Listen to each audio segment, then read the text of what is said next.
This 11-story hotel is unlike anything Melbourne has ever seen.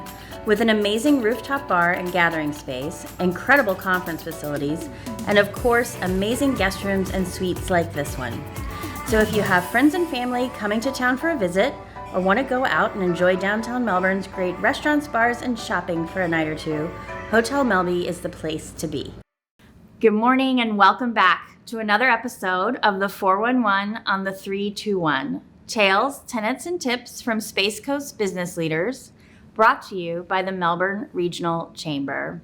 I'm your host, Mel Thomas, and I'm joining you again this morning from the gorgeous Hotel Melby here in downtown Melbourne. And I have another very interesting guest to introduce you to today. This is Dean O'Neill. Dean is the president and CEO of 3N Development. Welcome, Dean. Thank you, Mel. Yeah. Glad to be here. I'm glad to talk to you, and I'm glad I know you a little bit to introduce you to all of our listeners out here. We're going to get to know you a little bit better. Happy to do that. Okay, Looking good. So we're going to be right back with Dean after a few words from our champion sponsor, Hedrick Brothers Construction.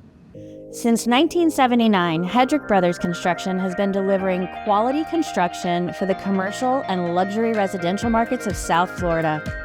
In 2020, Hedrick Brothers expanded into the Space Coast region and opened an office here in Melbourne. 3 years later, the team has grown to over a dozen professionals, working on large, local projects and investing in our community. The sky is not the limit for the Hedrick Brothers team. Check them out. You'll be glad you did. And welcome back. All right, Dean. So let's just jump right into it. I'm going to talk about 3N Development first, but okay. I also want to hear your story because you have a very interesting Florida story. So my story is this. I started in real estate back in, we're a real estate development company. We do entitlement work. We do develop some things. It's a little hodgepodge of everything. We kind of go wherever the market takes us.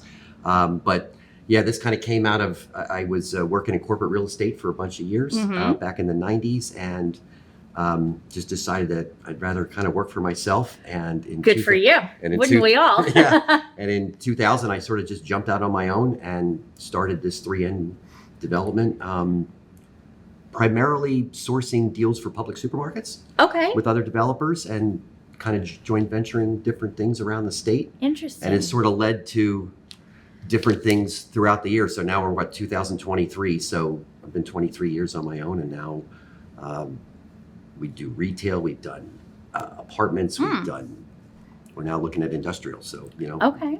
Take it where the market takes us. Excellent. And that's what we're doing now. So. I like that philosophy of just kind of taking life where life leads you and kind of following that path. That's lovely. It's if I've learned nothing at that last downturn, you can't force what doesn't exist. Exactly. You kind of just got to go with the flow. Like my yoga teacher says, just go with the flow. So here we go. Oh, good. I love it. So I go with the flow. Well, so your company is 3N Development. Can you tell us the significance of the name?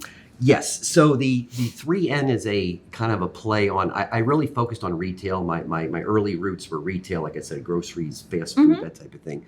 So the 3N is a play on triple net, which is kind of the gold child of the retail world for investors, which means, if you're the landlord, you have all your expenses are covered by your tenants. Yep. And hence you technically have more net profit in your hands. So that's like the gold child. So that's sort of the little twist the 3N I kind of came up with. So trying to be creative. Well, it's creative, plus you're kind of putting something out into the universe too, I think, a little bit. That's the goal, right? Hopefully people pick up on that. Good. So now you didn't start in Brevard. Your story started outside of Brevard.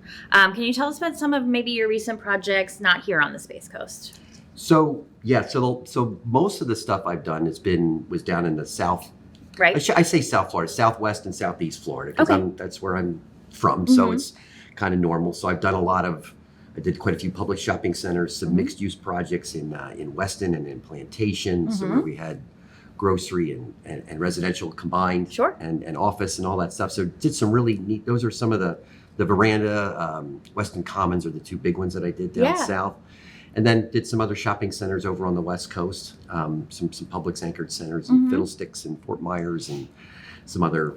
You've had some fun markets. I've had a lot. I know every inch of this state. I can tell you that. I know every inch of this state. Good. So when I got assigned a job up here, which was the old Sears building on I know Babcock. it well, yes. So the company that owned that, Seritage Growth Properties, had hired my company to help them either redevelop, dispose of, whatever. It was kind of part of the whole Sears.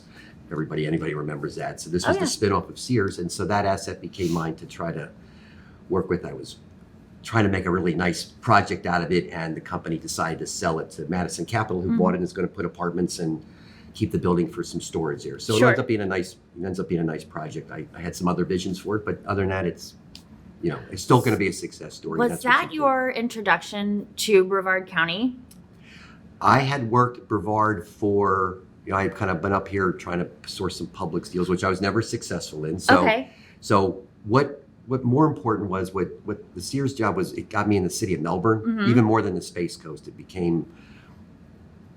I found that I got the city of Melbourne, I found like a really nice place to work. So I found they're great to work with. They are. The staff's wonderful, and the place just, as a real estate, instead of getting fight, you got people that want to help you, and it's like I'm going, where this is like a throwback. I got to be honest with you, because most places they're on your team, like they're an extension. They're one of the few, because most places you go, they're really pushing you like, no, we don't want that. But this place welcomes it, and so I'm going to make this kind of home, as far as work goes. For sure. Oh, okay. So that was going to be my next question. So you kind of entered the Space Coast. Obviously, you know every inch of Florida, so you already knew the Space Coast. Yeah. But you enter with a deal. It doesn't work out. First of all, I love your tenacity. I love that, it didn't succeed this time. That's okay. I'm still going to go for some things. Right. So what else are you working on here locally? So back in past November, we got I got the Avery O'Galley approved, which is right behind the Starbucks at US 1 yeah, O'Galley. I know exactly. Once these construction costs get back under control, the Myers Group who bought that is going to go ahead and develop, 325 apartments there, and it'll be what a great location. It's a great location. Oh my gosh, you can just walk down to EGAD. Exactly. Yeah. And that was the whole point, we had a lot of support from the arts community and all that stuff, which has made me even more ingratiated here to the city of Melbourne and enjoy that. So not only is the staff great, but even the people that supported that project and all that stuff. So now we just need these construction costs, and here with Hendrick, I don't have to tell you, I'm sure your boss talks about it all the time. We're just trying to get it, and once that happens, that project will go. So we're working on that now, trying to get that back alive. So that's one. We'll be watching. And then I've got another project I'm getting started out here. Are you able to talk about it, or can you give us kind of the Cliffs Notes? Yeah, so we have 30 acres under contract out at the northwest corner of O'Galley and I-95. Okay. That I really, my original attempt was to try to bring something new to the area. Sure. I talked to Top Golf. We were trying to, all this pickleball stuff. There's all these different things going on, but it's just hard to get them to see it climate. Here. It's just hard. Maybe that's not the right exit for it. My guess is if you were up there at Vieira, maybe they would have. But they all had their own little weird excuses for not coming. So kind of pivoted. Sure. And it seems that, with all that's going on here, industrial's the driver around here. So we're not going to fight it. I tried to make it a retail center. It's not going to be retail. Well, you're going where life is taking you. Correct. And you're listening to the universe, and you're kind of, all the signs are pointing a certain direction. And direction. it's all filling in. And so now our application's in. We're going to have to annex that piece into the city, and then we're going to have a beautiful development there. So I personally love industrial. There's the sexiness of a Topgolf or something like that to go in there. Industrial means jobs, and jobs are going to lift all of us. Jobs mean families. Jobs mean people in restaurants and downtown shopping, and kids in our schools and the next generation. So we're thrilled. No, we have no problem bringing it. There's no we're actually. The thing I really want to try to do is bring things that aren't here already, and that's kind of if I have one little pet thing I'd like to do. I don't want to just bring the same tired stuff that's already here. You got enough McDonald's, you have enough of this, bring things that aren't here. And so that's who we're targeting. And so far we have commitments from 2 different people that are not here in the market that will be new. I can't name them yet because I don't have a sign, but they're... No, that's why everyone's going to stay tuned to what you're doing. So it's right okay, there, the nice teeth. And then we've got some more coming. So we're really excited about that, and expect to have that formally in as where they can log into the city, and then you can check the records and hopefully be done sometime late spring. Okay. So keep our fingers crossed. We'll be watching you. Yeah, thank you. I wonder if we could, not necessarily what you're currently in the works, but if you could kind of search back in your archives, was there a specific project that you were involved in, either bringing it new to market, or it was just something that was just such a blast and it was like your favorite project? You're very proud. I have to say, I'm proud of everything I've done, but Yeah. but I have one that I have to say, I don't think they have Guinness Book of Records. Okay. But when I was commissioned with Seritage one of the assets I got was in Cullman, Alabama, Okay. an old Kmart that was completely empty. Mm-hmm. And usually these things take a couple of years you get them leased, you get them rebuilt, and then you get them retenanted. And the lifespan of that's usually about a 2-year process. I was able to do all that in 10 months. Wow. From letter of intent to lease to construction to delivery to the tenant opening. And that's only because that town is the most pro-business place I have ever worked in my life. Interesting. Yeah, I got a building permit in 24 hours. Wow. Okay. I can see why that one might be so far. I feel like you're going to have more proud moments. I'm going to have larger projects, but as far as to get that accomplished working with a publicly traded company, by the way, which has a lot of bureaucracy, it's one I have to tip my hat. It may not be the sexiest project, but it was by far super successful, made a ton of money, and got me a really fat bonus. So I'm going to remember that. What's not to love? It's a good thing. So, okay. But that one will always stick out in my mind because of how fast it went. Excellent. And time is never your friend in this business. No. So the faster you get stuff done, the better it is. Do you ever go back and visit it? I have not been back there. Okay. No, all right. no. Well, you just remember it fondly. Exactly. I love it. Exactly. Okay. So let's switch gears a little bit. Sure. So since coming onto the Space Coast, you have made an investment in the Melbourne Regional Chamber, and I know they appreciate that. Thank you so much. Yes. I wonder if you could talk about that decision process, why that was important for your business, and how you plan on moving forward with all these great development projects on using that partnership. Well, the one thing I did learn about this area, especially Melbourne, right? Even though it's a big town, but it's a small town. It is. And I'm the outsider, so I needed to try to find more friends, I guess, for lack of a better word here, that can help get you navigate. I mean, again, the city staff's been great, but as far as understanding how you get deals done around here, so I joined the chamber because it's very Melbourne focused, and I would say that, I would like to do most of my business in the city of Melbourne if I can. Yeah. I'm looking all over the county, obviously, but, I particularly like working in the city of Melbourne. So if I can get myself networked in there with the right group of things, I think I can have a nice long lifespan here. So that's sort of where the plan is for the moment. And hopefully that's where it goes. So I think the chamber was a great way to meet. Mm-hmm.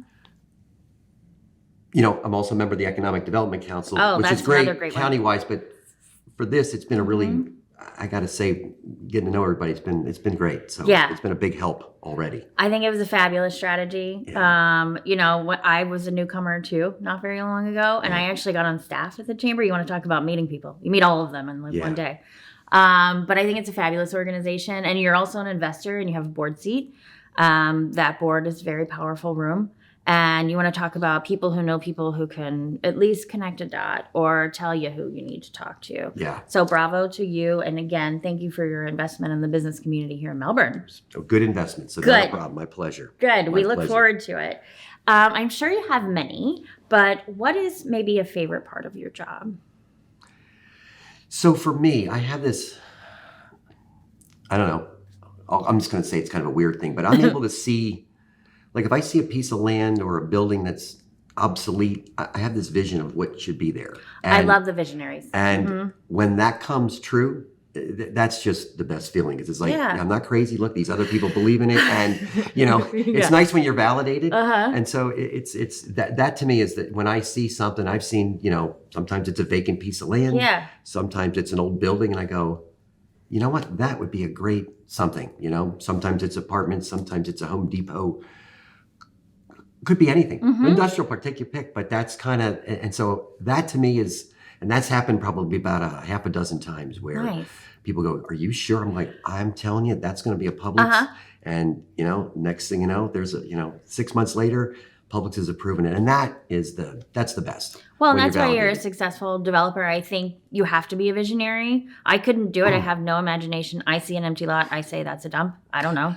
That's going to be an empty lot. You look at it and say hotel, apartments, Publix, whatever. Yeah. I say keep driving. I don't know. Let's go find something. Well, and that's why you do it. That's what makes the world go round. That's why I don't do what you do. Correct. Okay. So if somebody's watching right now, they're feeling inspired. They know you're new to town. You're just looking maybe to even make some connections, maybe make some friends. Sure. How can they contact you? So I've been working on my website. I got to say, Okay. I have it's been a slow go because I've really been, most of my work's been either me or word of mouth. So I haven't really had to put it out there, but I'm developing a website. Lovely. I've kind of taken my business and put in a brokerage end of it. And so I'll have a FCS real estate is what it'll be. I'll have a whole site put up and I'll share it with the team as soon as it's kind of ready. But that'll be the easiest way to get a hold of me and my team, because we're happy to work with anybody. If you own land, and don't know what to do with it, we'll entitle it and help you make money. We kind of, so we're a full service. I don't just develop for myself. We'll develop for property owners here. That would be one message I'd love to get out here. Anybody listening? Are you comfortable sharing your email address? Of course. Okay, go ahead. Yeah, so right now you can get me at 3ndevelopment@gmail.com. Perfect. We're flashing it up right now. And then, but we, kind of what we specialize in. So we got some land you don't know what to do with, call us. We'll help you do something with it. Yeah. Excellent. So this is the time in our program where we ask all of our guests to kind of search back in their memory, their archives. If there was a pearl of wisdom, a tenet, a tale, a little belief that resonated with you, as resonated with you personally or in your business practice that you want to share, you think our viewers might like it. So, it's one simple mantra: failure is not an option. Okay. So when I am, if I'm going to do something, and we really try to take our time figuring it out. And once I commit, it's to get done. And so that's kind of if I can't get it done, I won't do it. So it's kind of a mantra that failure's not an option. Okay. So it's a weird thing, but it kind of comes out of the space program, which is funny. That's what they said. Failure is not an option. We have to get to the moon. And so when I embark on something, we're gonna finish it. It may not be exactly what it was drawn up to be, but it'll get done. So I think it's interesting too, Dean, that's such a rigid expression, like failure is not an option. But for you, you've had situations where it didn't work out the way you thought it was going to, and you pivot and you listen. And so you don't fail because you're able to transition and figure out a way forward. So bravo to you. Flexibility. You gotta be flexibility. All right. Gotta be flexible. Perfect. Well, I want to thank you again so much for coming on. Well, I'm really glad I got this time. This was nice, and really looking forward to continuing all this work with the board and stuff. Can you share your email address one more time? Yes, it's 3N Development. So the number 3, the letter N, development @gmail.com. Thank you so much for joining us this morning. Thank you again, Dean, for coming on. If you'd like to hear more about 3N Development or any of the Melbourne Regional Chamber partners, please check out the partner directory on melbourneregionalchamber.com. Thank you again to the Hotel Melby for putting us up in this gorgeous suite, Anthony Demalia with Tightline Productions, and of course the Chamber staff for making the 411 on the 321 a reality. Thanks again, and we'll see you next time.